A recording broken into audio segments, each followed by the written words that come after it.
Well, they did it. A victory. I mean, wow. Just wow. CJ Spiller, 80 yards, 1 and 3. Wow.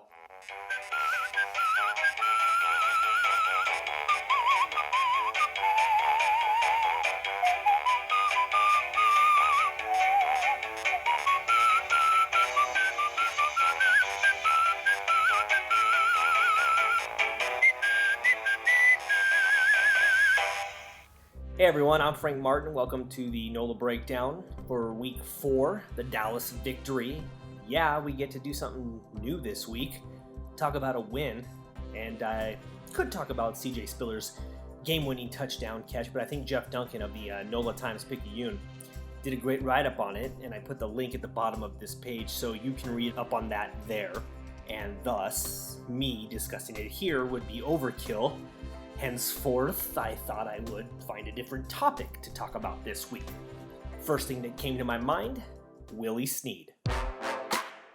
Now, it doesn't take an expert to see Snead has eclipsed Brandon Coleman and Marcus Colston as the number 2 option in the Saints' passing game from the wide receiver position. I know Mark Ingram's had a huge increase in catches this year. But back to Snead. We've seen plays designed for him in week 1 and week 2, and then an increase in volume in week 3 and week 4. All that tells me that Willie Snead is an important part of what the Saints will do on offense going forward this season. So here's how the Saints got Snead involved against Dallas on Sunday night. Now you know Willie Snead caught all 6 passes thrown to him. The first one gets us started. It's a slant. Simple play, right? Simple pass route. Watch how Willie Snead creates space and then makes the catch coming across the middle of the field. A small key to this play, the action of Drew Brees. There he is looking to his right to influence the defense and then snapping back and making a great throw to Snead.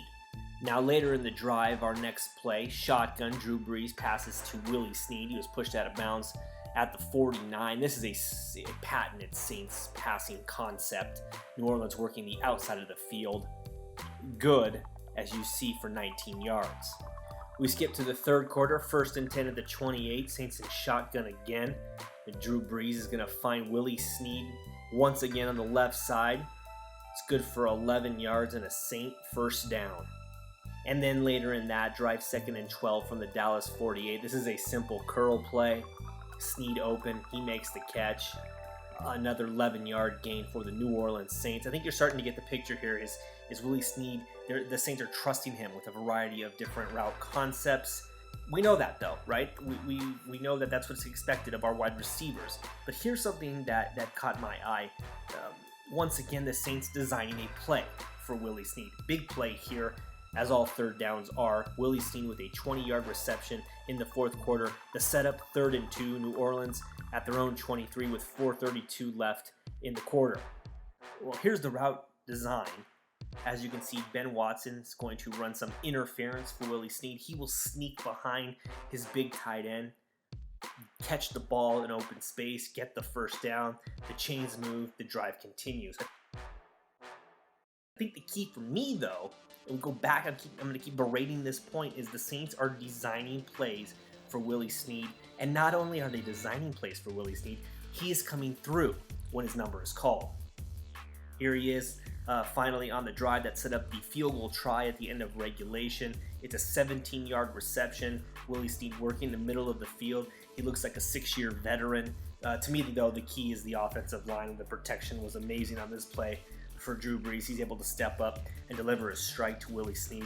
But another illustration of how integral he's become in the Saints offense. That Drew Brees can trust that he'll be in the exact spot he needs him to be so he can deliver the football on time. So to recap, Willie Snead, 6 catches, a huge night for the Saints in their first victory of the season. Now, according to Larry Holder on NOLA.com, Snead earned a plus 3.1 in 48 snaps from Pro Football Focus. Drew Brees' passer rating was 118.8 on those plays. So what does it all mean?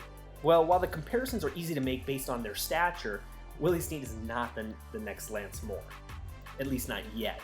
To me, what set Lance Moore apart was his ability to create space and come up with big catches in pressure situations. 3rd and short at the goal line, as he famously did in Super Bowl 44.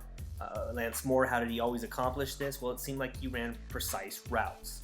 The question posed by me going forward is how can Willie Snead continue to improve on his route running? And in doing so, how will his improvement benefit the Saints? Well, to me, Willie Snead becomes the key for the Saints offense post Jimmy Graham. Throughout the years, whether it was Reggie Bush or Darren Sproles running arrow routes or option routes out of the backfield, or Moore doing his thing in the slot, the Saints have always had a key player opposite their big guns at the goal line. You know, maybe Jeremy Shockey to the right and Bush to the left, or Colson to the left and Darren Sproles to the right. You know, you get my point. Well, if Snead can develop this part of his game, precision route running, big time catches, he will augment the Saints' ability to score at the goal line. Everyone talked about replacing Jimmy Graham. Maybe Willie Snead is one way Sean Payton is already doing that. So how effective can the Saints be the rest of the season? Well, I hope I'm not scaring you when I say maybe that answer lies on how good Willie Snead can be.